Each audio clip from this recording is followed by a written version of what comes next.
Welcome back. Now, no matter what language they speak, the delegates have to think on their feet when it comes to media interviews. In this part of the competition, we'll find out if they have what it takes. South Africa. Rhoden Island, where President Nelson Mandela was imprisoned for so many years, is now a tourist attraction. Tell me, how do you feel about that? I think it's absolutely fabulous, as Robben Island has a lot of history of which we can show South Africa, we can show the rest of the world that we can live together in a united nation if we choose to. Thank you. Now tell me, what myth about your country would you like to wipe out? Well, South Africa has a lot of history, as I was saying, and I wouldn't say that there is anything I would want to wipe out because it's a historical past in South Africa. So the myths and legends that are there, I would like them to remain there. Thank you very much. South Africa, step right back here. Judy, you know what? I have to say that I don't know if she was really rehearsed or she just really knew her stuff. I felt like she was rehearsed. When she said thank you at the end, I felt like that was what she thought she should do. Let's see what the judges thought. Let's go back to Jack and delegate number 2. Venezuela. You're the first Miss Venezuela of color, and you say some people weren't happy about that. How did you get them to look past your color?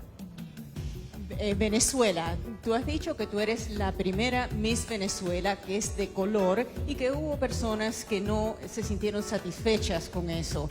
¿Qué haces tú para que vean quién eres tú de verdad y no se fijen en tu color?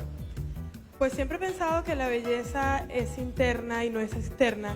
Y quiero y le demuestro a la gente simplemente cómo es Carolina Indriago, conversando con ellos, siendo no Miss Venezuela, en donde quiera que me pare sigo siendo la misma. Les demuestro cariño, hablo con la gente, les sonrío cada vez que puedo.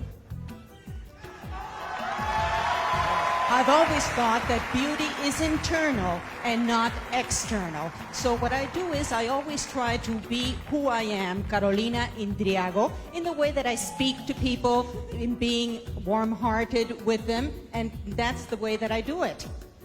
Venezuela. You know what? I have to say, Venezuelans are known to be hard, cold competitors. But this girl, She seems warm to me. has a very sweet I think side so. of And her. she's only 19. She's one of our youngest contestants. I like her a lot. I do too. Let's go back to Jack and delegate number 3. You're the first delegate in the history of Miss Universe from Botswana. Now, aside from that, how would you like to be remembered? I'd like to be remembered as a pioneer for young women. I was also only one girl in my class in electronics. And I think I want to be remembered as a pioneer in the sense that I paved way for young women both in my country and throughout the world. You said that you'd like to be the first female president of your country. What would you do differently than the president of the United States? Whoa. A lot. Well, first thing is, I know that if I was president, I would definitely make education compulsory, especially in my countries where you get in rural areas. Some people are not going to school or starting school late. And I think if I was president, that's what I would make compulsory. But I think even the president of the United States caters for that as well. Thank you very much. Botswana, step right back up here. She's so cute. I think she's adorable, and she's only 19 as well. I feel Really? like she's like 28 or 30 know years what? old.